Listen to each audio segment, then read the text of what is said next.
Tetori njihet ndryshe si muaji ndërgjegjësimit kundër kancerit të gjirit e për fat të keq kjo sëmundje po një përhapje vit pas viti edhe në vendin ton. 28 raste të reja janë zbuluar këtë vit me kancer gjiri në Shkodër, duke shënuar një rritje prej 2 rastesh krahasuar me të njëjtën periudhë të vitit të kaluar. Mjekja onkologe pranë Spitalit Rajonal të Shkodrës Kleva Qeraj thotë se në total trajtohen 63 pacient me kancer të gjirit në këtë institucion, ndërsa ju bën apel grave dhe vajzave që të kryejnë kontrolle periodike. Mund të themi që deri në vitin 2024, në tetor të vitit 2024, janë diagnostikuar 26 pacientë me sëmundje tumorale maligne të gjirit, ndërsa në tetorin e këtij viti aktualisht kemi 28 raste të reja që janë diagnostikuar me kancer të gjirit.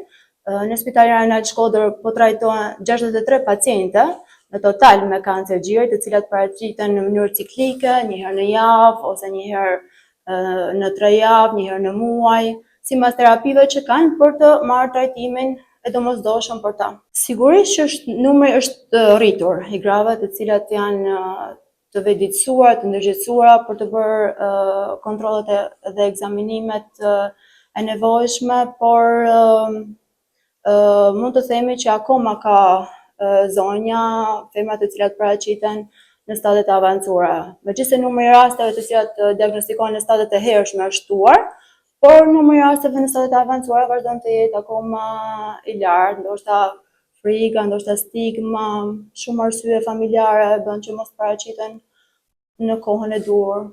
Duke folur për sëmundjen, mjekja Qeraj tregon edhe faktorët e riskut, ndërsa zbulueshmëria në kohë bën që sëmundja të shërohet. Faktorët e riskut sigurisht janë historia familjare. Një grua që ka histori familjare duhet të jetë më kujdesshme, duhet të bëjë ekzaminime dhe kontrolle sipas protokolleve depistuese të personalizuara rekomandohen tashmë. Sigurisht ndryshimi i stilit të jetesës, pasja e një fëmije në mosha të vona, ose mos pasja një fëmije, mos ushqyerja me gjy, një jetë sedentare, konsumimi i alkoolit apo i duhanit, një gjy dens në mamografi, të gjitha këto janë faktorë predispozues për zhvillimin e kancerit të gjirit. Përtej rasteve në rritje, në javën e parë të tetorit, i konsideruar si tetori roz, nuk ka ende një numër të lartë të ekzaminimeve, megjithëse apeli nuk ka munguar ndaj grave dhe vajzave.